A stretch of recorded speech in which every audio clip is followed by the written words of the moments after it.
तब यहाँ पर श्री शिव जी ने अमर कथा का वृतांत पार्वती मैया को सुनाया। उसी कथा के उपरांत श्री वेदव्यास जी महाराज की पत्नी के गर्भ से श्री सुखदेव जी महाराज का जन्म हुआ। यम प्रव्रजन्ते मनुपेते मपेते कृत्यम द्वीपायनो बिरह कातरया जुहाव पुत्रेति तन्मयतया तरवो विने दुष तम सर्वभूत हृदय मुनिमानतोस्मि। जो जन्म लेते ही प्रभजंत हो गए हैं, ऐसे श्री सुखदेव जी महाराज। यहाँ पर बाबा ने, गोस्वामी तुलसीदास जी ने बड़ा सुंदर भाव दिया रामचरितमानस में। भूमि परत भावर पा, भूमि परत भावर पा, भूमि परत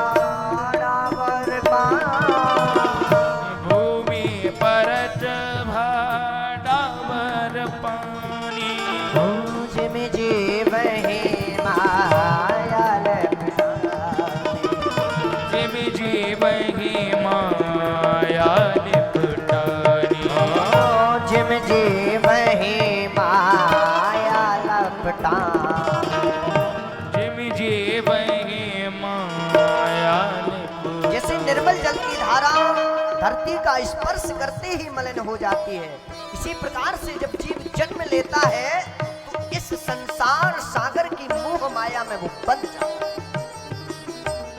और सुखदेव जी ये चाहते नहीं थे। तो श्री सुखदेव जी महाराज ने जन्म लेते ही उनको केवल जंगल दिखा। माया को सब कोई भजे, परमाधव भजे न को,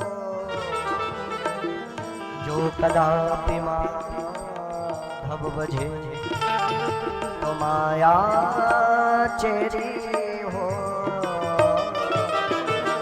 भूमि पर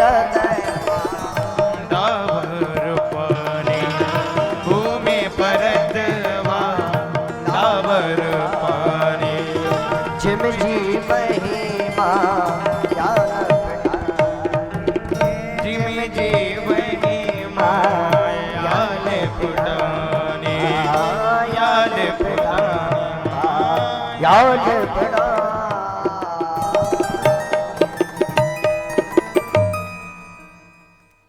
से आज सुखदेव जी महाराज जन्म लेते ही प्रभजंत हो गए हैं और आज साक्षात प्रभु का दर्शन करना चाहते हैं, लेकिन प्रभु दर्शन कहाँ देते हैं? इनके भी तो स्थान है, हर जगह पे प्रभु दर्शन नहीं देते। ये मैं नहीं कह रहा हूं, ये साक्षात भागवत जी कह रहे हैं। परमात्मा तो वहीं दर्शन देते हैं जहां पर भाव होता है। अब तुम लोगों का भाव देखो, कोई ऐसा बैठा, कोई तिरछा बैठा, अरे एक पंक्ति बद्ध में बैठो, कथा को श्रवण करो रे पागलो।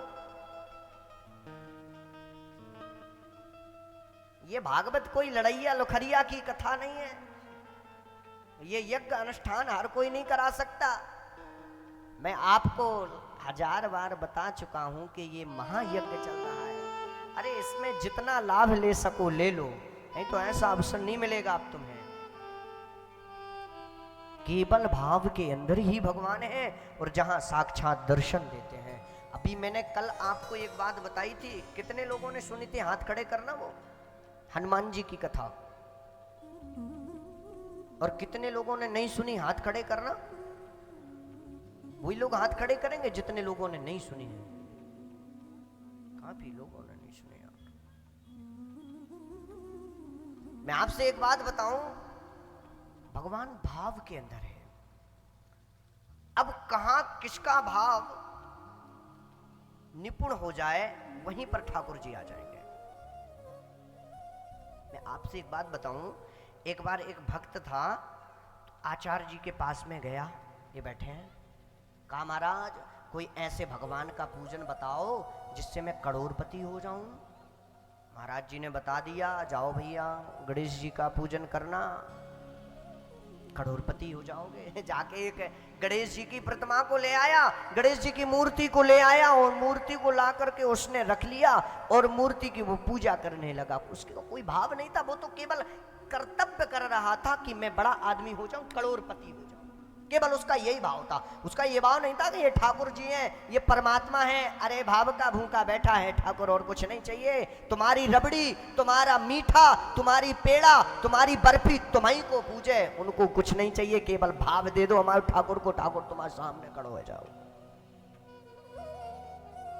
अब भैया गणेश जी की काफी समय पूजा करते करते काफी दिन हो गए, जब उसको कुछ प्राप्त नहीं हुआ, महाराज जी आचार्य जी के पास पहुंचा, कहा आचार्य जी आपने कैसे देवता की पूजा बताई, नेक ठीक ठाक देवता की पूजा बता दो जैसे हम बड़े आदमी हो जाएं। कहा भैया एक काम करो, हनुमान जी की पूजा करो, बड़े आदमी हो जाओगे। सो उसने जाके गणेश जी को फेंक दिया एक तालाब में। अब हनुमान जी को ले आया, सो हनुमान जी को काफी समय तक वो पूजा करता रहा, काफी समय हो गया। अब जब हनुमान जी ने कुछ नहीं किया तो कहा यदि हम इनको तालाब में फेंक देंगे तो गणेश जी की और हनुमान जी की कहीं लड़ाई ना हो जाए। सो उसने जाकर के ऐसे लटका दिया हनुमान जी को, ऐसे उसने ऊपर लिया और उसमें लटका दिया हनुमान जी को। अब गया वो आचार्य जी के पास पुनः पहुंचा और कहा महाराज अब तो ठीक ठाक से कोई देवता की पूजा बता दो जैसे हम बड़े आदमी हो जाए, खूब करोड़पति। आचार्य जी ने कहा जाओ भैया, हनुमान जी ने रक्षा नहीं की तो जाओ देवी जी की पूजा करो, सो दोनों टाइम अम्बे तू है जगदम्बे काली, जय दुर्गे खप्पर वाली, तेरे ही आरती उतारो मैया। दोनों टाइम उसकी आरती संध्या आरती सब कुछ होने लगा, लेकिन उसका भाव था केवल कि मैं करोड़पति हो जाऊं। उसका ये भाव नहीं था कि साक्षात हम जगत जननी की पूजा कर रहे हैं। एक दिन क्या किया उसने, धूप बत्ती लगाई। अब धूप बत्ती की जो धुआं निकलता है ना, जो सुगंध निकलती है उसमें से, अब वो तो भैया धूप बत्ती लगाएगा तो उसकी सुगंध तो ऊपर ही जाएगी। कहा यार काफी समय से मैं देवी जी की पूजा कर रहा हूं, फिर भी मुझे बड़ा आदमी नहीं किया, मुझे करोड़पति नहीं बनाया। तो जा करके उस अरे बोले इसलिए तो मैं बड़ा आदमी नहीं हो रहा हूं, इसकी जो सुगंध है वो हनुमान जी महाराज ले रहे हैं, अब मैं क्या करूं।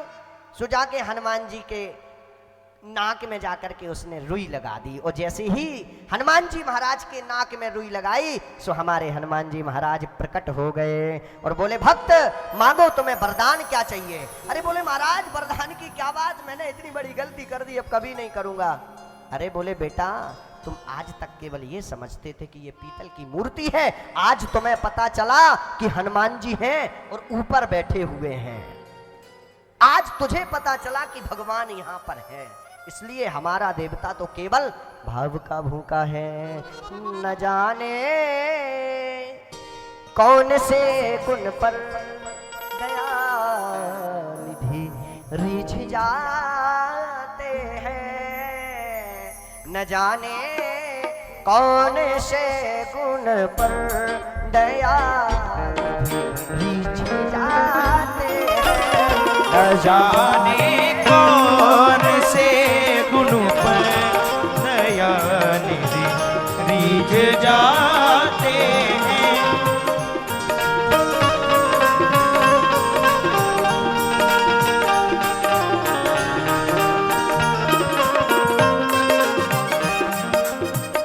ओ न जाने कौन से गुण पर दया निधि रिझ जाते हैं, न जाने कौन से गुण पर दया निधि रिझ जाते हैं।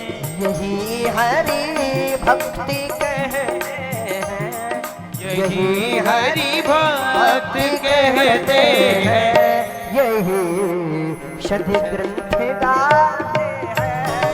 न जाने कौन से पर दया निधि रीझ जाते हैं। न जाने कौन से गुण पर।